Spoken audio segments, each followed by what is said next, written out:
Hi everyone, my name is FA from Analysts, and today we are going to discuss the different types of analysts out there.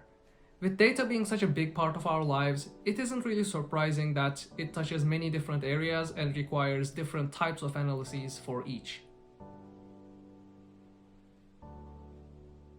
Before we begin, let's just ignore the title of the job right now. When you do any sort of analyses, it mainly falls into one of two categories. It's either business analyses or it is product analyses. The first one is business analyses. They mainly focus on the success and growth of the company, and they are really drilling into the revenue and monetization side of things.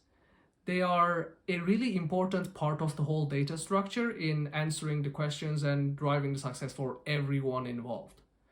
Some of the areas that business analyses can help with include what is my marketing spend doing, how much revenue we are making per user, and how much overall conversion do we have to paying users. Product analyses, on the other hand, mainly focuses on the health of the product itself. So it is trying to get more of the people using the product or service, and they are trying to keep them longer, both within a session and over the lifetime of months and years.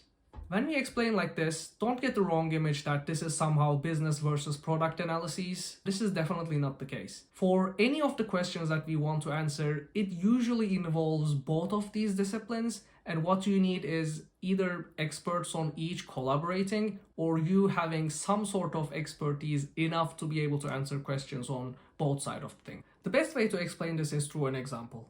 Imagine you have a company that brought in 5,000 new users in the previous month, but this month it is only seeing 2,000 new users. It can either be the marketing side, where we are spending less or we are not spending as efficiently, or it can be the new thing that we have brought into the product as a tutorial and people are finding it difficult to just join and create an account and start to use your services. This is a combination of both of these things rather than one or the other being right. And you should be able to identify both of these things within your group, if not on your own, to answer the question correctly and to answer the question in a timely manner. We have discussed the two umbrella categories of analyst, business and product. But there are also many specialized roles that focus on a very niche problem and try to solve that problem using their expertise. Some examples areas for these are reporting analysts, marketing analysts, growth analysts, and also HR analysts.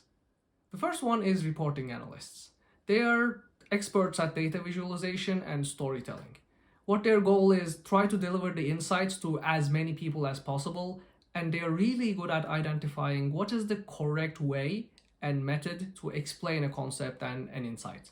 Having insights and knowledge are great, but the value of them really depends on how well you're able to explain them. This is why reporting analysts are a very important role. Marketing in this day and age is a very big part of the success of any product that you can think of.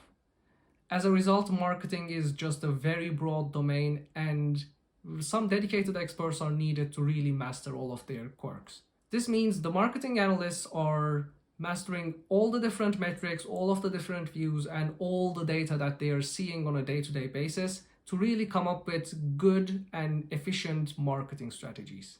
Growth analyst is a fairly new concept that is coming from the boom of startups and startup culture overall.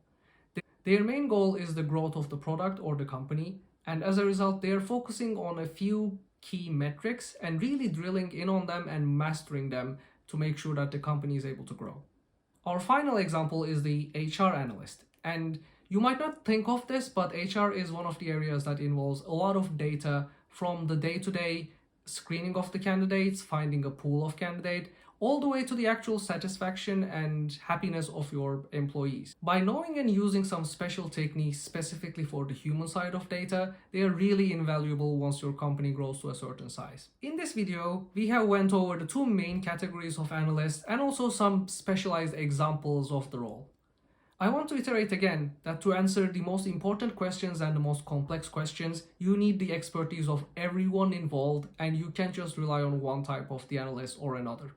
I hope this gives you a good idea on what different types of analysts do and how their day-to-day goes. If you found this video useful, please consider giving it a thumbs up. And if you have any questions, drop them down below in the comments and I will answer all of them.